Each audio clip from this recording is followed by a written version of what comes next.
এই কি তোমার লীলা দয়া, এই কি তোমার লীলা, ও গো এই কি তোমার লীলা দয়া, এই কি তোমার লীলা দয়া, এই কি তোমার লীলা। যে জন কাঁদে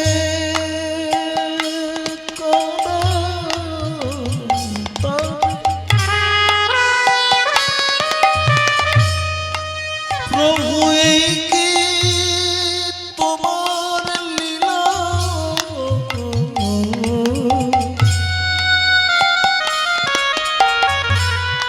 এই কি তোমার লীলা দয়া, এই কি তোমার লীলা দয়া, এই কি তোমার লীলা, ও গো এই কি তোমার লীলা দয়া, এই কি তোমার লীলা দয়া, এই কি তোমার লীলা। আমার থেকে দামি চরণ আমি তোমাকে দেব। ভালো করে শুনে রাখুন, মানটি একদম আস্তে আস্তে আস্তে প্রথম থেকে শুনবেন। আমি আমার থেকে দামি চরণ তোমাকে দেব। তো বলছে প্রভু রাধারানী চরণ, আচ্ছা আচ্ছা, তো আমি উপরে থাকবো, নিচে চরণ পাবো কি করে? বলছে চিন্তা নেই, আমি মান করাবার, আমি যে পায়ে ধরবো।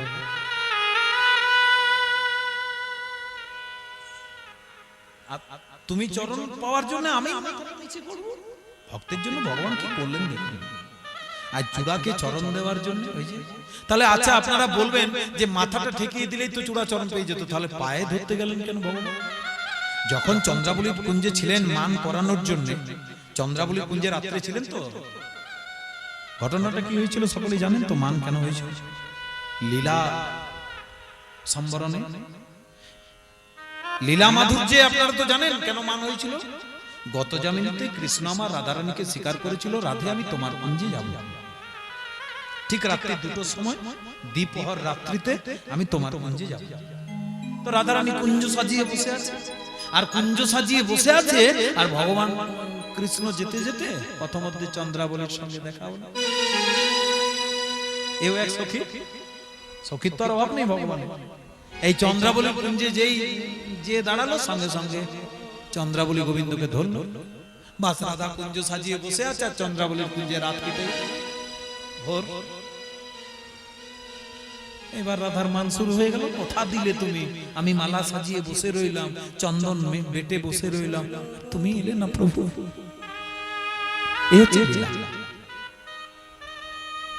তাহলে আপনারা বলবেন রাধারানী চরণে যে ধরেছিল কেন? ওই যে সারা রাত চন্দ্রাবলীর কুঞ্জে ছিল। যখন দেখবেন স্বামী যখন আসবো বলেন, আর হয়তো আজ ফোন করেছে যে আমি নবমীর দিন যাচ্ছি, আর স্বামী ঠিক অষ্টমীর দিনে ফোন করছে, বলছে গো আমার যাওয়া হচ্ছে না গো। তখন স্ত্রীরা কি করে জানেন? দেখবেন ওই স্বামীর জন্য মন খারাপ হলে হাঁটুতে ঠোঁটটা দিয়ে আর নখে করে মাটিটা,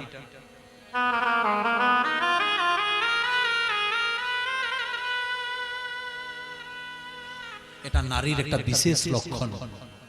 নখে করে দেখবেন বসে হাঁটুতে ঠোঁটটা দিয়ে নখে করে মাটিটা, পায়ের নখে করে মাটিটা করছে।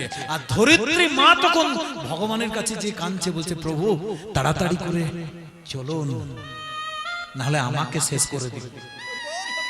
রাধারানী আমাকে করছে। নিতাই গৌর হরি হরি বল।